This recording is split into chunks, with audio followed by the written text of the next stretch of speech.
Okay, hello, my friends. It is Monday, March 3rd, 2025, and this is the Daily Brief. So there are 1,350 Russian casualties. That's a little higher than the average, but again, low compared to January and December and November.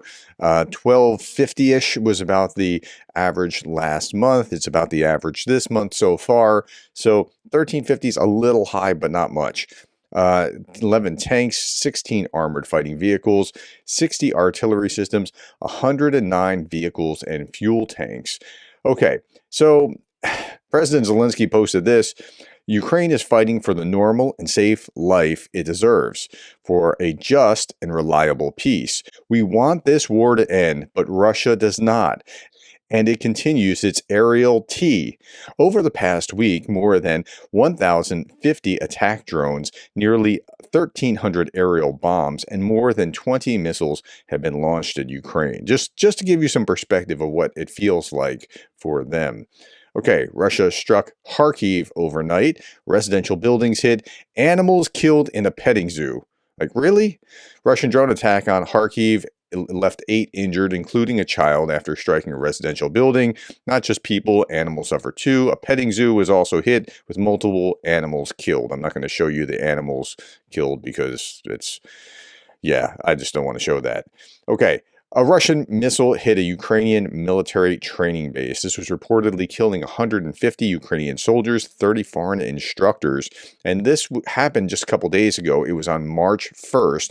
And so they're right now looking at what happened in Iskander, hit the Novomorozhsk firing range during the buildup.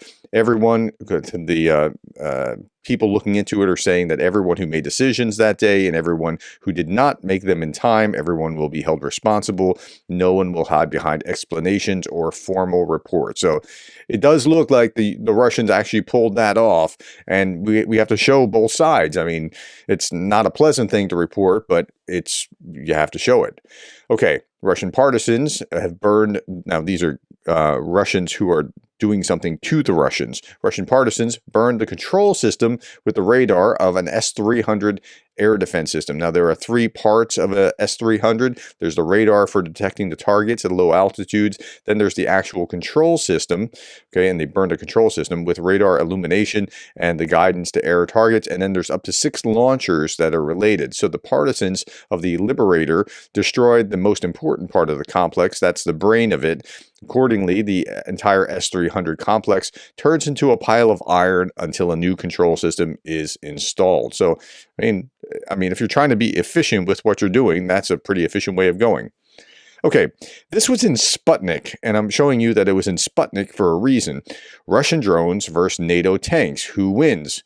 A U.S. tank man has gone virtual, saying that drones are not the main threat to tanks. And I'll show you that in a moment, but the reality is that as much as Ukrainian drones destroy Russian tanks, Russian drones are actually destroying Ukrainian tanks and armored vehicles and so on and so forth as well.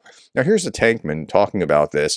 And in his defense, he's explaining previous doctrine that he's been taught before the Ukrainian war really kicked off and drones became a big thing. And first and foremost, I'm going to say this. Drones do not scare me as a tank crewman in this modern day.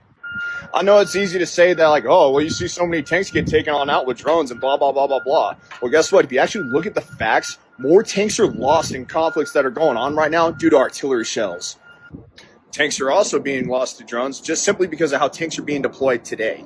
I can see why people think that more tanks are being taken out by drones than artillery. And that's simply because you have a camera on a drone. You cannot put a camera on an artillery shell. Okay, and now that's an interesting argument, but I think that our doctrine has to change. Like, you can't have a column of tanks just rolling down the road because what looked formidable is now a sitting duck for drones, and even if they're out of artillery range. Now, this is the I think the Austrians talking about. I was watching their update. It's about a week old, but still talking about how it works on the battlefield. And so why are these first-person view drones are so successful? First of all, let us have a look at the front lines. So you can distinguish between several different areas along the front line. So you have a rear area, you have a close area. This is where most of the battles are taking place. and then you have a deep area. This is where the long-range strikes take place. When you look now at the distance, then you can see the farther the distance, the more important is the use of artillery. But the closer the distance, Okay, the further the distance, the more important is the use of artillery, but the closer the the distance, more the use of first-person view drones is important. the more that first-person view drones is important. It's like it's become close air support. Because of the fact that most of the battles are taking place in the close area, the first-person view drones are very important. Yeah, so that's where drones really come into play in a powerful way. Okay, let's turn our attention to the battlefield. In the Pakros direction, Russian invaders led 18 assaults. So that 18 assaults, it correlates with the, but it's not really as low numbers, but it correlates with the numbers here. And here, generally speaking, it's not very high.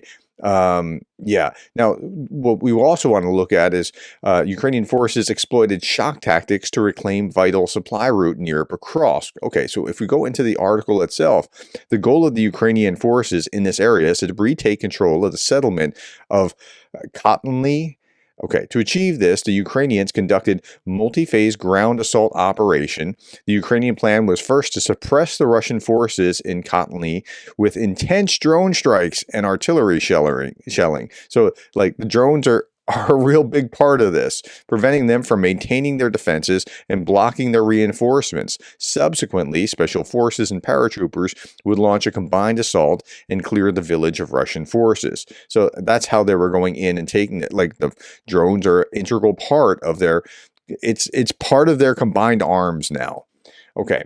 Chris Owicki was talking about this with Toretsk. Yesterday, I was talking about how Toretsk was kind of retaken, and it looks like, yeah, they're kind of surrounding, but there's a little bit more to the story of Toretsk.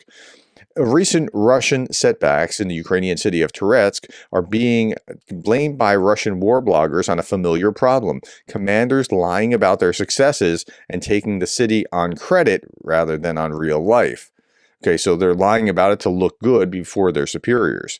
The Russians, who have renamed Toretsk a different name, prematurely declared the victory in the city in order to curry favor with the military and political leadership. Now, that doesn't mean that they didn't kind of control the city, but they didn't fully control it, is what he's saying.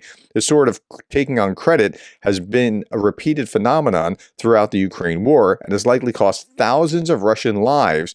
It has resulted in Russian troops attacking defended positions without artillery or air support. So they don't have the combined arms. They're just, okay, go in and secure that. But it's not really secure. I mean, it's not like it's wiped out and you can just walk in. And so it's lying, the commanders lying about this has cost lots of Russian lives. So that increases the casualty count. And that could be, my guess would be that Toretsk is where you're getting the larger number today, that there's actually some ongoing fighting in Toretsk that there wasn't, say, before. And so that could be part of the puzzle. Okay, Russian occupier tried to dodge a drone by hiding in an outhouse. This is the after, and I'm not going to show the video, but that's the before, and it seems like a safer place to run, but yeah, didn't work out so well. Anton Gurashenko posted this video because it shows incredible determination of Ukrainian defenders to fight, and we're going to see this. So these guys are, well, I'll just explain. Warriors from the 225th Separate Assault Regiment threw beehives into a basement where Russian soldiers were hiding after they ran out of grenades. Okay, well, that makes sense. I mean, if you don't have the grenades, beehives will pretty much upset what's going on down there. So, okay, well, it works. After all, necessity is the mother of invention. All right, shifting gears to political stories, Trump believes that the U.S. should worry less about Putin and more about dangerous migrants. Like, he's turning on a dime here. We should spend less time worrying about Putin and more time worrying about migrant gangs, drug lords, murderers, people from mental institutions. Okay, so, okay. I don't know if this is intentional to downplay Putin right now or exactly what. War Translated, Dimitri at War Translated put this out on Get Your Popcorn Ready, because a new announcement post has appeared on Trump's social media page. He wrote that he is the only president who hasn't given any Ukrainian land to Putin's Russia.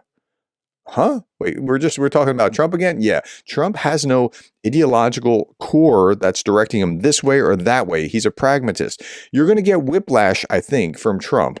I'm not saying that he's good for Ukraine. I'm not saying that it's like you can believe that he's going to do this. I am saying he's going to go this way and that way and this way and that way. And yeah, I mean, that's just, he's a wild card. As I said, I don't know that I wouldn't, as a betting man, I wouldn't bet that he'll be good for Ukraine. Let me put it like that. But he can go all over the map saying different things. The only president who gave none of Ukraine's land to Putin's Russia is President Donald J. Trump. Remember that when the weak and ineffective Democrats criticize, the fake news gladly puts out anything they say. Okay, so why he's turning on that? Maybe he's been watching what's been happening in Britain. Don't know. Okay, there was also this bit about Secretary Hegseth turning off cyber operations against Russia. Well, Ryan Macbeth is explaining that here, and I'm going to let him explain that. And he's a little under the weather, but this is important to understand. Secretary Hegseth pause offensive cyber operations against Russia. So this kind of comes on the tail of my last video. The one where I asked, are we the baddies? And yeah, I'm feeling better, but I am still sick. So I think one of the issues here is that a lot of news articles are misleading. They'll say cyber and stand down. And really they should say offensive cyber operations. So prepare yourself for a shock. America conducts offensive cyber operations every single day. It's one of the ways we find Daddy El Baddie. The offensive cyber operations allow us to see what the adversary is doing. Now, what this doesn't mean that civilian agencies have stopped any kind of operations. This is just military agencies. This is just the Pentagon.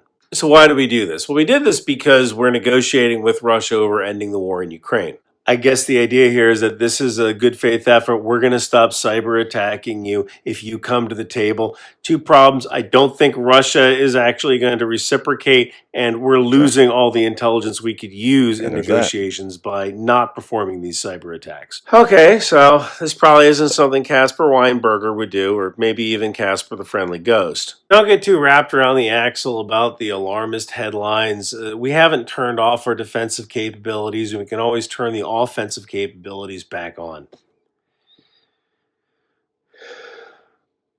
Reagan would be bombing by now.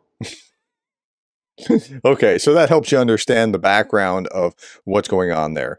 Okay, what do you know about really cool remote work? Well, and this is apparently a drone operator. Yesterday, I put out a call, said this is not a drill. Are you frustrated? You can virtually work with the armed forces of Ukraine. If you have any kind of talent, skill, ability from your career, maybe you had some kind of career in tech or cyber or something along those lines, and it doesn't have to just be limited by that. But if you watch this video, they'll talk to you about how you can connect with the armed forces of Ukraine in a meaningful way. A number of you have sent me over time, hey, I have this idea. Who do I get this to? Can you send this to somebody who might be able to use it? Okay, if that's you, this is a video that you need to see so that you can connect with these guys. This is Technology United for Ukraine. We're trying to get something up and running where we're actually crowdsourcing your understanding of how mechanics or engineering or cyber or whatever works in order to help allow you to be able to virtually help those in Ukraine. And so watch that video. Okay, now as we're talking about like what happened in the Oval Office on Friday and what the ambitions are of the Ukrainians, like we talk about Ukraine has to cede certain territory, right? I mean, that's how politicians are talking. This is not how the Russians are thinking about this. Watch this. This is really interesting. A lot of people think, especially in the West, that this zone is pretty much going along the front line. Maybe also going to the north, which is pretty much representing the border in between Russia and Ukraine. The Russian perspective is a completely different one. The Russians want to have everything east of Kiev. Why? Because already now it is possible, theoretically and practically, by using long-range weapons like the Storm Shadow, to hit a target by using that rocket from the area east of Kiev in direction of Moscow. So any demilitarized zone from the Russian side has to be pretty much everything east of the Dnieper to avoid. So this is what the Russians are going to be demanding as part of their peace agreement, is that they demilitarize all of this. Okay, so nothing's going to happen anytime soon. That's just a reality. Okay, Andrew Perpetua put this out just to put everything in perspective. The amount of money it would take to supply Ukraine with everything it needs to defeat Russia would equal about 0.4% of the GDP of Ukraine's allied countries. Obviously, the U.S. doesn't count as an ally. Well, after Friday, you just don't see that. And I'm not sure that this is the number exactly. He did the math, I didn't, but let's say it was 1%, one full per, 1% more. Let's say it's 5% of GDP of the ally.